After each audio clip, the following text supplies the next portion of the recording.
We've talked about negative numbers, we've talked about exponents. Now we have to put those together and talk about negative exponents. Negative exponents can be presented on the page in three different ways. Now they all really mean the same thing, but since most students think very literally with what they see on the page, we will discuss this in the three different visual formats. So we're going to talk about negative exponents within a fraction. We're going to talk about an entire fraction being raised to a negative exponent, and then a whole number or letter being raised to a negative power. And we're going to start out with the negative exponent within a fraction, and we're going to interpret that with something that I call the otherator rule, which is going to help us to derive or remember the other cases. Remember, it's really all the same math. So the otherator rule, the word otherator, I made that up, but it basically means that the numerator and denominator of a fraction are otherators of each other. So if we see a negative exponent, let's look at a big fraction that has a bunch of numbers being raised to powers within that fraction. Some of those exponents are positive and some are negative. Now every number, in this case every letter, W, X, Y, and Z, only has two choices for where it wants to live in that fraction. It can either live in the numerator on top or the denominator on bottom. So my memory device for this one, the otherator story, is that each letter, number, variable, whatever, is going to live in whichever ater makes it feel positive. If it feels negative about where it's living, then it's going to change. It's going to move so that it feels positive. So you sort of imagine yourself going around this apartment complex, this fraction apartment, and surveying each variable on how he feels about living on that floor, starting with the letter W. Hey W, I see that you live in the numerator. How do you feel about living in the numerator? W says, oh, look at me, I've got a negative exponent. I feel very negative about living up here in the numerator. So W says, I would feel much more positive if I lived downstairs in the denominator. So we move W to the bottom, where its power becomes positive 1. And then we go to the letter X. Hey X, I see that you also live in the numerator of this apartment. How do you feel about living up here in the numerator? And X says, well, look at me, I have a positive exponent. I feel very positive about living in the numerator, and I'm going to stay here. Okay, what about the letter Y? Y lives in the denominator. He has an invisible exponent. What is an invisible exponent? It's 1. It's positive 1. Y feels very positive about living in the denominator, and he's going to stay there. Now Z has a power of negative 2. He feels very negative about living in the denominator. He'd feel much more positive moving to the otherator. Don't be confused, by the way, when you see something like this with a negative 2, many students think that the negative 2 is also attached to the Y because they don't see the invisible 1 exponent here. Nope. Exponents have very short range. That negative 2 exponent is only attached to the letter Z. Okay, so let's try this out. You should be able to do this exercise very easily because it's nearly identical to that one. I threw a fraction in there just to make sure that you're still thinking with principles and not too literally. But why don't you take a moment and fill that out. Pause if you need to. Here comes the answer. Magic. There it is. I hope that that's the answer you got. Okay, now we ought to be able to interpret this rule whether the numbers are being represented as constants, variables, or expressions. So let's make sure that this doesn't throw us off when I change these letters into numbers or into expressions or whatever. It's all the same mathematical principle. So this one says 5 to the negative 2 over 2 to the negative 3. How would you interpret that? I hope that you wrote this, 2 cubed over 5 squared. So in that case, each power will switch to the otherator.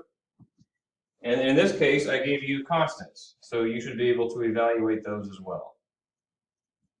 2 cubed is 8, and 5 squared is 25. All right, what about this case? We have 2 to the negative r over x plus y to the negative 3. So again, each power will switch to the other rater so that it will feel positive.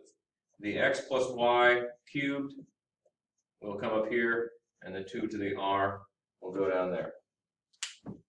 That's the other rater principle. In the last few examples, we had negative exponents within a fraction. Here we see an entire fraction being raised to a negative power. So the rule here is that when we see an entire fraction being raised to a negative power, we take its reciprocal. 3/7 to the power of negative 1 is defined as its reciprocal 7/3. So the rule here would be no matter what number is over what other number, negative power means reciprocal. So for example, what about 1/5 to the power of negative 1? Well, if you reciprocate 1/5, you get 5/1, which is really just the same as 5. What about, oh, well, first of all, before we go further, let's discuss y, because that should help you remember it if you forget. Why do we get a reciprocal when we raise an entire fraction to a negative exponent? Well, let's go back to this example. 3/7 to the negative 1. Remember what we said about distributing exponents before? So when you see a fraction raised to a power, you are allowed to distribute. That's a true distributive rule. And now we can use the other rater rule. The 3 would feel much more positive in the denominator, and the 7 would feel much more positive in the numerator. So that's basically all it takes to prove y. Now, what do you think would happen if we changed this to a negative 2? What does that mean? Well, again, we would just distribute the exponent, and then we end up with 7 squared and 3 squared. Okay, so we're really doing two things then. We're taking the reciprocal and we're squaring. You try it. What is 5/8 to the negative 2? Reciprocate and square gives us 64/25. And the third manifestation of this negative exponent rule is if there is a negative exponent, but there's no fraction in sight. Usually a whole number or a letter being a base being raised to a negative power. For example, 6 to the negative 1. So we learned that a negative exponent has something to do with the other rater of a fraction, but in this problem there is no fraction. So what do? Well, the rule here is 1/.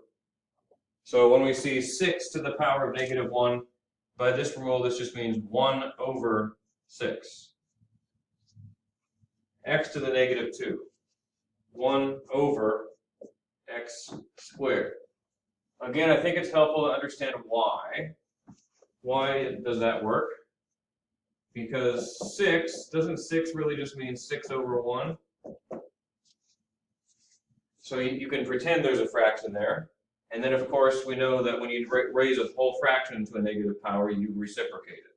You turn the fraction upside down. Okay, let's make sure that we can also do this if the base is written as an expression instead of just a constant or a variable. So, do you think that this would be written this way?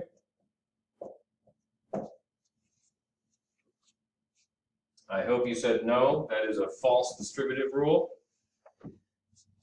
So remember that math is the same whether you represent a number as a constant, a variable, or an expression. So if this number was 6, we just decided that would be 1/6. If this number is x, we decided that it's 1/x. If this number is w plus z, it's 1/w plus z.